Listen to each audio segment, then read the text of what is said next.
everyone, Scott Hansen here from NFL Red Zone. I hope you're checking out 1 hour of 5 Yard Rush, one of the best podcasts on NFL football in the UK.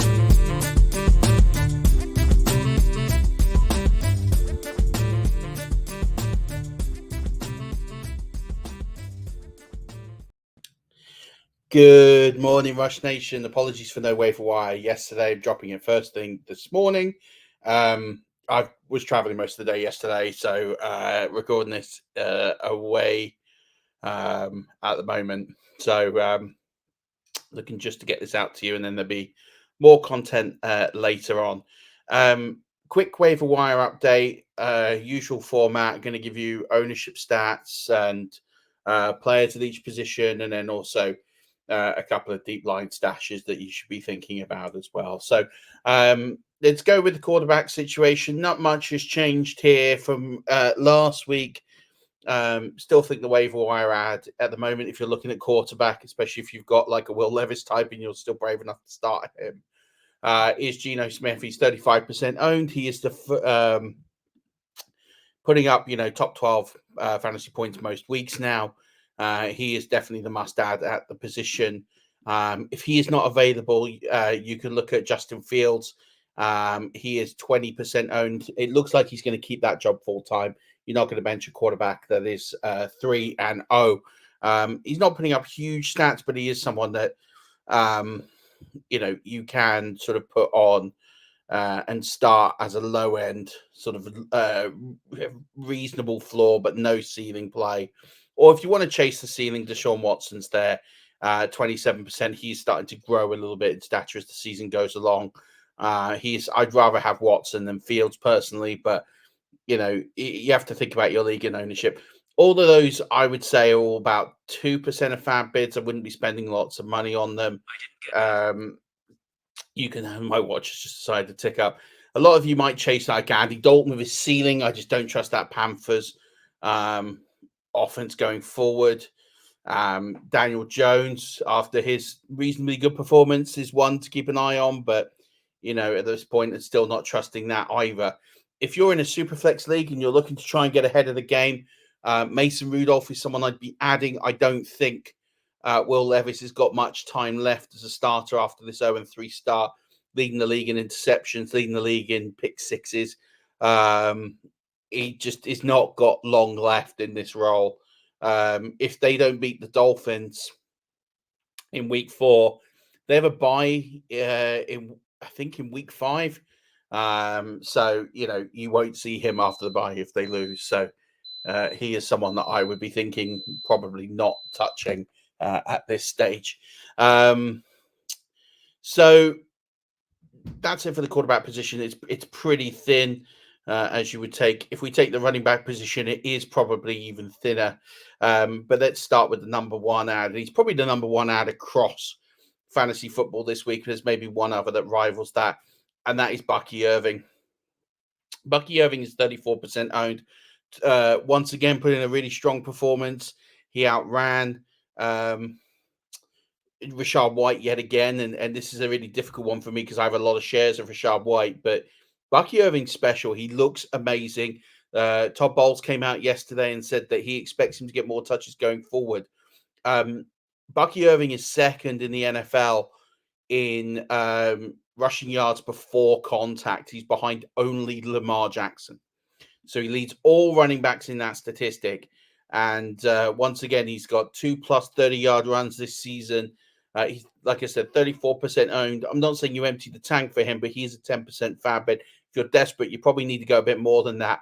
I actually expect him to take over this role in Tampa now because Rashad White is dead last in that same statistic in rushing yards before contact.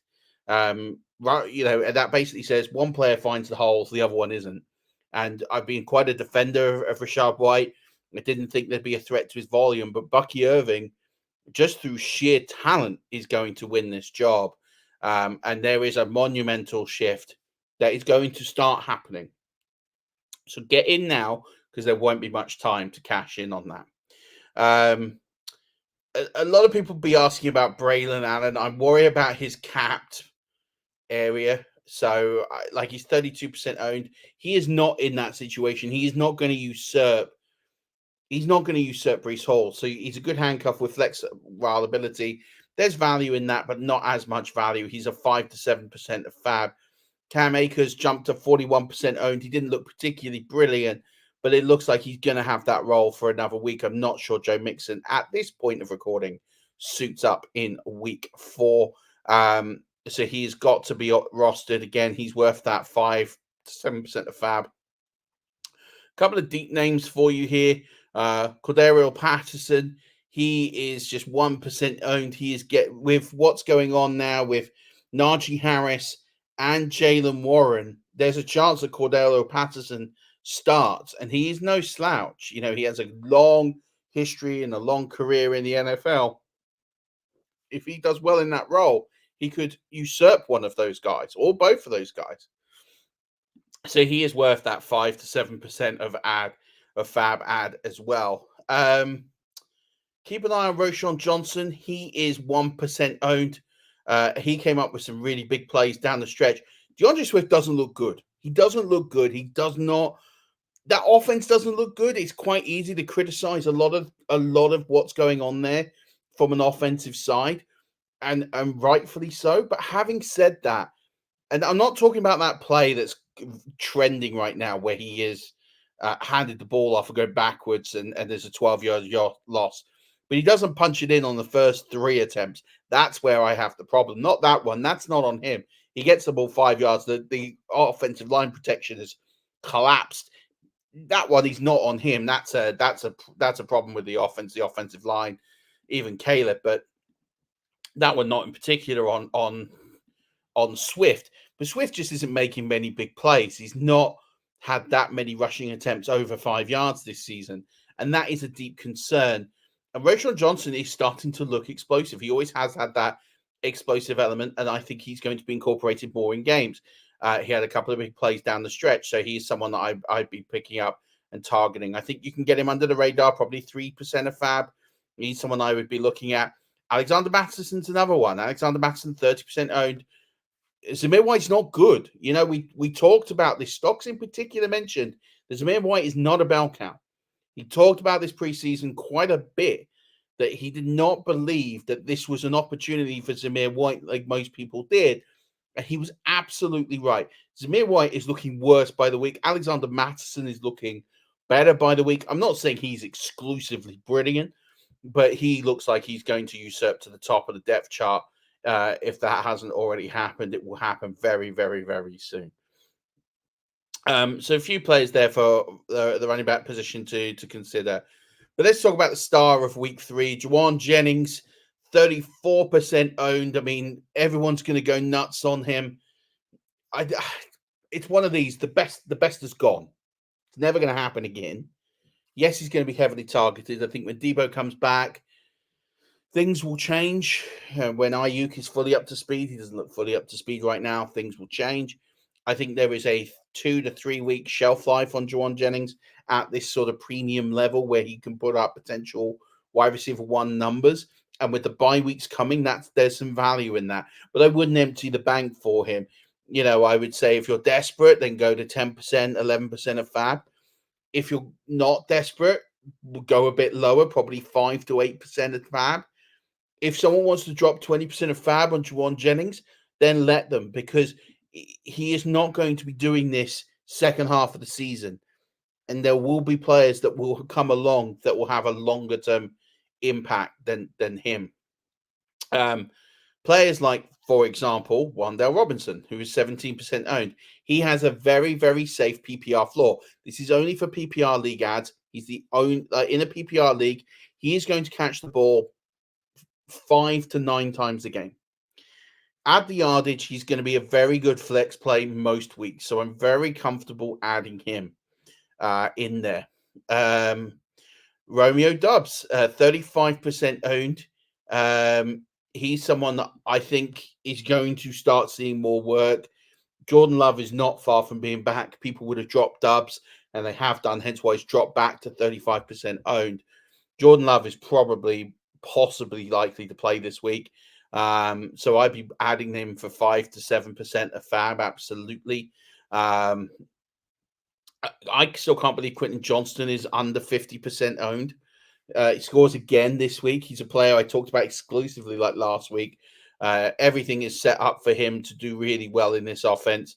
He is 44% owned. He is worth, for me, I would rather add him than Juwan Jennings because I see Quentin Johnston as a long-term ad. I see Juwan Jennings as high-performance, short timeline, which if you've got like a Carpen and a Nakua, that makes complete sense where they're out and you need to sort of backfill it until they're back.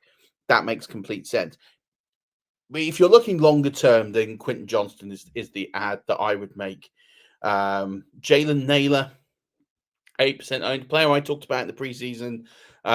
Scores again. He is going to have those touchdown plays, absolutely. So he is someone that you've got to have on your waiver roster. And again, I don't think because he's put up a huge stat line, you can probably get him reasonably cheap, 1 to 2% of fab. I wouldn't spend more than 3 to 4% of fab on him.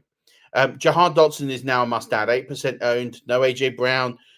Looks like Devonta Smith is a big question for week 4. So who catches the football?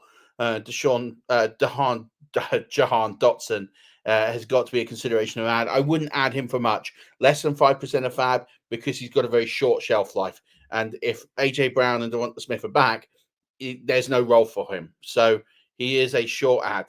Demario Douglas looks like he's the pick of the receivers.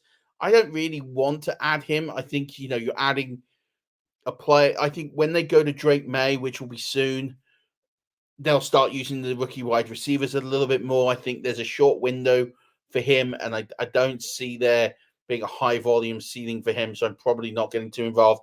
Darnell Mooney, 45% owned. I just don't really, again, he's not a player that I desperately want to add. If that's all that's there, then fine. Don't waste too much money, 2-3% of fab. There's not a lot there for them.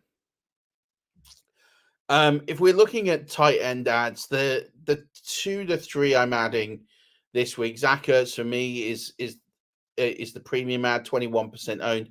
I still think he's got a reasonably good level of performance there. Although last night it was a little bit shaky, but I think with Jaden Daniels starting to get the hang of this offense and starting to get a bit more control, I think you're going to see more Ertz coming towards it. The volume, like 5 for 38, is not terrible at a tight end position, and I think that's volume you can kind of take to the bank most weeks. A lot of people are going to be talking about Cole Kmet. I just don't know if I want to invest in this Bears offense.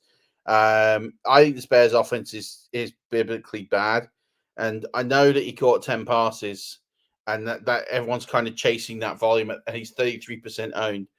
I would let people chase it. I just am not convinced that 10 for 97 and 1 stat line is going to happen again. I would much rather add Tyler Conklin. I see his usage significantly increasing week on week. They are getting him involved more. 21% owned he is. I would much rather put my fab bucks on him. I'm not spending a lot of money on tight end fab because I think all these late tight ends are all worth sort of rotating. So I'm spending sort of 2-3% on fab. My order would be Ertz, Conklin. If you want to chase the ceiling, I would go Conklin, Ertz. If I'm chasing floor production, I'd go Ertz, Conklin, and then I'd have Kmet at third. Tucker Craft would be my fourth. DST plays this week. I mean, you'd be. I mean, the Titans are on the book as the best DST ad that you can add, but I think I probably would take the Raiders. I just think for me, the Raiders have got a bit more about them on defense. I think they've got, for me, a good matchup there. Against the Browns, who are committing turnovers. I think the Raiders for me are who I would add, but the Titans against the Dolphins, Monday Night Football makes sense too. I think both of those have got the turnover worthy games. If you've still got the Saints DST, then you should definitely just play them because they are going to be good most weeks anyways. And then on top of that, you do have them playing the Falcons, and again, their offense isn't exactly clicking.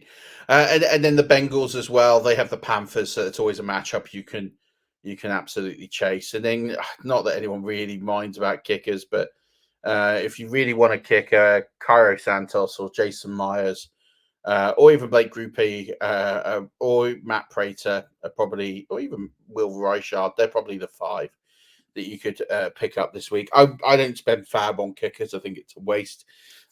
Just add all 5 and just see who you get. It doesn't really make a big difference. So don't tend to talk about kickers on here too often, but there you go. That's going to do it for this week for Waiver Wire ads. Tune in later on. We'll have more content for you. But until then, Rush Nation, don't forget, as always, keep rushing.